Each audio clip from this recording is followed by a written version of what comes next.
Opa, aqui quem fala é nele. Nesse vídeo eu trago um resumo de Mairimashita Iruma-kun. É um anime onde basicamente os pais do protagonista perderam ele para o Rei Demônio, ou seja, os pais dele são uma péssimas pessoas. Mas enfim, vamos logo pro que interessa. Nesse mundo existe um mundo inferior, onde basicamente vivem os demônios. E onde, obviamente, o Rei Demônio governa. Só que nesse tempo, o trono está vazio, ou seja, precisa de uma pessoa para governar os demônios. Estamos apresentados ao protagonista, que é o Iruma, Suzuki Iruma, tem 14 anos, e ele tá trabalhando basicamente num barco pesqueiro. Só que tá tendo uma tempestade muito grande e vários peixes estão saindo da jaula por causa que tá batendo. E o patrão dele fala que se der tudo errado, ele vai cortar o salário dele pela metade. O protagonista não pode deixar que nada dê ruim nesse trabalho, porque ele não vai conseguir viver com metade de um salário. Infelizmente, a tempestade começa a piorar e todos os peixes começam a sair de onde eles estavam, quase batendo no protagonista. Ele começa a desviar lindamente e tenta correr de lá, mas ele não consegue porque são muitos. E no último peixe que ia acertar ele, o mundo para. Pelo incrível que pareça, todos os peixes começam a parar no ar e ele não entende por quê. E do nada, tudo fica preto e aparece um cara. Ele prende o protagonista e coloca uma faixa de vendido. Você não entende muito bem o que aconteceu, mas aí ele começa a levar o protagonista pra um local, voando, literalmente, o cara tem asas. O protagonista começa a fazer perguntas, o cara tenta responder, mas o protagonista não entende nada, parece uma língua estranha. Ele estrala os dedos e faz com que o protagonista agora entenda essa língua, que é basicamente a língua dos demônios. Esse demônio começa a se explicar que o nome dele é Sullivan e que os pais do protagonista venderam a alma do próprio filho pra esse demônio. O protagonista fica tipo, não,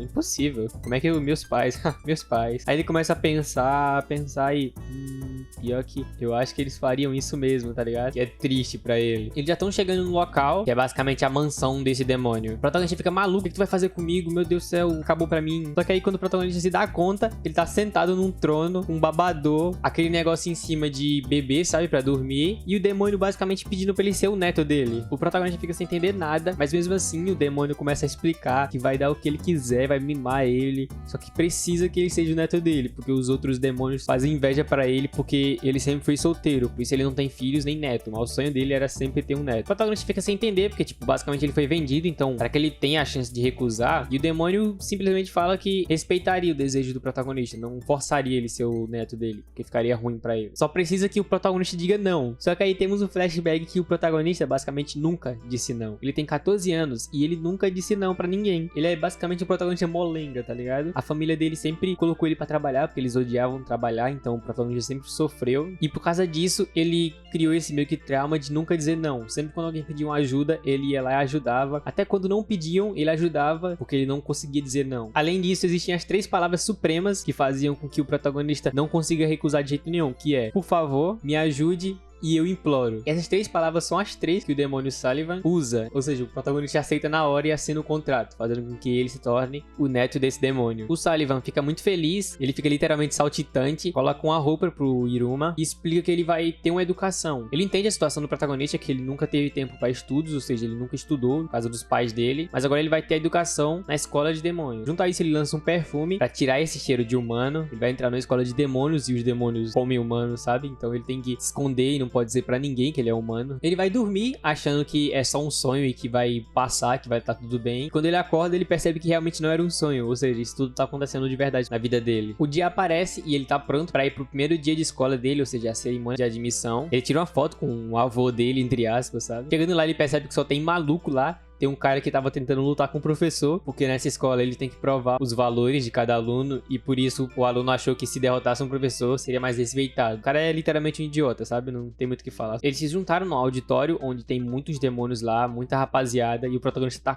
tá morrendo de medo, sabe? Pra não dizer outra palavra, ele tá morrendo de medo, porque tem milhares de demônios lá, e ele sozinho como um humano, sabe? Com medo da rapaziada comer ele. Antes de começar a cerimônia de admissão, eles cantam um hino, que é basicamente o hino do colégio, e esse hino, a letra dele é literalmente dizendo que humanos são feitos para serem comidos, suguem o sangue dele, a alma, a carne, tudo, sabe? É literalmente dizendo sobre humanos e sobre os demônios comerem os humanos. E o protagonista lá como? Depois que termina o hino, ele chamou o futuro rei demônio desse local, que é o diretor do colégio, pra poder dar uma palestra. O protagonista fica impressionado que, tipo, é o rei demônio. Aí ele percebe que é o avô dele, ou seja, o diretor do colégio é o avô dele. Por isso que deu certo a papelada, tá ligado? Ele fica morrendo de vergonha, porque ele sabe que o diretor vai fazer um escândalo e ele não quer chamar atenção. E o diretor, em vez de fazer uma palestra incrível, ele simplesmente só mostra a foto dele e o neto dele, basicamente divulgando que ele tem um neto e que esse neto tá estudando no colégio. Em geral, percebe a presença do protagonista lá, ou seja, acabou com o disfarce dele, literalmente. O diretor termina sua palestra, entre aspas, e eles chamam o melhor aluno do colégio pelos testes que fizeram, que é o aluno que tirou nota máxima, que é o Asmodeus. Ele é chamado para fazer uma palestra e ser o representante dos alunos, mas aí de última hora eles percebem que mudou, ou seja, o Asmodeus não vai mais fazer uma palestra, quem vai fazer é o Iruma-kun, por causa do diretor, sabe? Esse avô dele, meu Deus do céu. Ele chega lá na frente morrendo de medo, mas aí ele percebe que aquela foto que ele tirou com o avô dele tem um papel escrito pra ele, ou seja, basicamente é uma ajuda do avô dele. E a mensagem é basicamente para o protagonista não tropeçar e nem esquecer no dia de aula dele. E tem uma escrita que ele não entende bem lá embaixo. Por isso ele acha que aquele papel é uma ajuda pra ele falar na hora, ou seja, ele só vai ter que ler, pelo que ele entendeu. Ele começa a ler, geral fica morrendo de medo, como se estivesse acontecendo algo, geral fica nervoso pra caramba. Depois que ele termina de ler, geral começa a gritar feliz. E um dos caras que estavam organizando esse local começa a explicar e meio que dá um sermão no protagonista que não pode usar no colégio feitiços proibidos, porque basicamente o feitiço proibido, se ele errar ou ele gaguejar, ele é explodido automaticamente, tá ligado? E ele não sabia disso, ou seja, se ele tivesse errado, se fosse eu basicamente, ou se fosse o Alan, a dicção não permite, já tava como F, racha pra cima, americano. E ele pergunta só por curiosidade qual é o poder desse feitiço proibido, para ser tão perigoso. E é basicamente quem conseguir fazer ele completo não pode tropeçar, nem se esquecer de nada durante um dia, ou seja, aquela mensagem era um feitiço pro protagonista não tropeçar e nem se esquecer do dia de aula, não era pra ajudar ele, sabe? O que ferrou completamente ele. E o Asmodeus não gosta dessa situação, porque ele queria ser o centro das atenções e chama o protagonista pra um duelo. O protagonista não quer aceitar, mas mesmo assim ele vai e a batalha começa. O Asmodeus é um demônio que usa feitiços de fogo e ele é um novato, mas já consegue usar bola de fogo, o que a rapaziada fica bem impressionada. Ele começa a disparar muitas no protagonista, só que o protagonista tá desviando de todas. A rapaziada fica até estranha, de tipo, e essa mira aí, mano, ferro, não acertou nenhuma. Tá difícil, hein? E aí estamos explicados que o protagonista basicamente passou 14 anos da vida dele desviando de perigos, porque os pais dele colocavam ele em perigo pra ele trabalhar e conseguir dinheiro, e pra ele sobreviver ele teve que desviar, ou seja, é meio que uma habilidade de má sorte dele, e se não fosse isso ele não estaria vivo até aqui, sabe? Ou seja, ele tem uma habilidade de desviar de tudo, ele não tem ataque, mas a defesa dele é absurda. O protagonista vai se desculpar com o cara porque ele não quer batalhar, só que aí a rapaziada começa a entender tudo errado, achando que o protagonista não tá atacando porque o Asmodeus não merece ser atacado, ou seja, ele é tão horrível que ele não merece levar um soco do protagonista, e o Asmodeus fica mais com raiva ainda. E o Iruma, pra tentar ajudar, começa a falar que ele é um verme, dizendo que basicamente ele é um verme e que não merece tudo isso. Só que aí o Twitter entende tudo errado de novo e começa a falar que o Iruma chamou o Asmodeus de verme, e o cara fica com mais raiva ainda, tá ligado? Virou o Twitter aí, tá ligado? Que situação ruim pro Iruma. Como os golpes de longe não estavam acertando o protagonista, o Asmodeus pensa em usar uma arte marcial, criando uma espada de fogo e tentando ir atrás do protagonista. O protagonista simplesmente desvia e o Asmodeus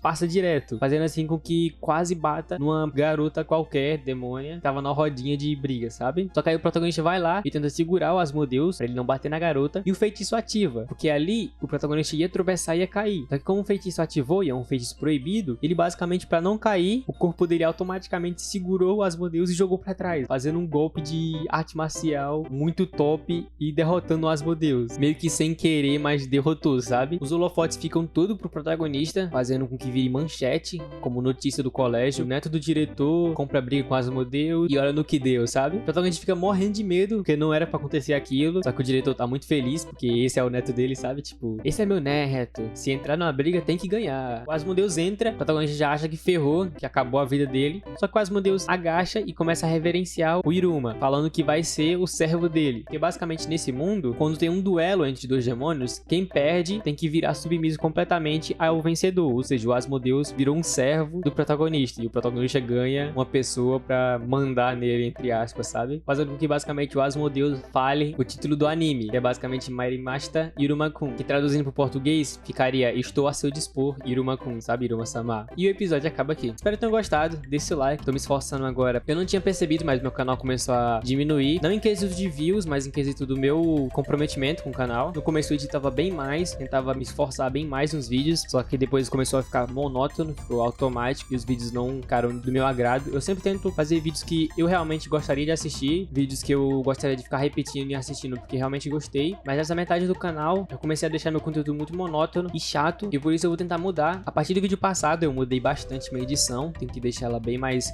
dinâmica, e nesse vídeo eu vou tentar mudar mais minha narração para deixar tanto divertido pra mim quanto pra vocês, como sempre foi no início, além da edição e umas thumbnails realmente bonitas que a pessoa olhe e fiquem com vontade de assistir o vídeo só para saber que anime é aquele e encontrem o meu canal. Muito obrigado pelos 1000 inscritos, em busca de 10 mil. Fiquem com Deus, um abraço e valeu!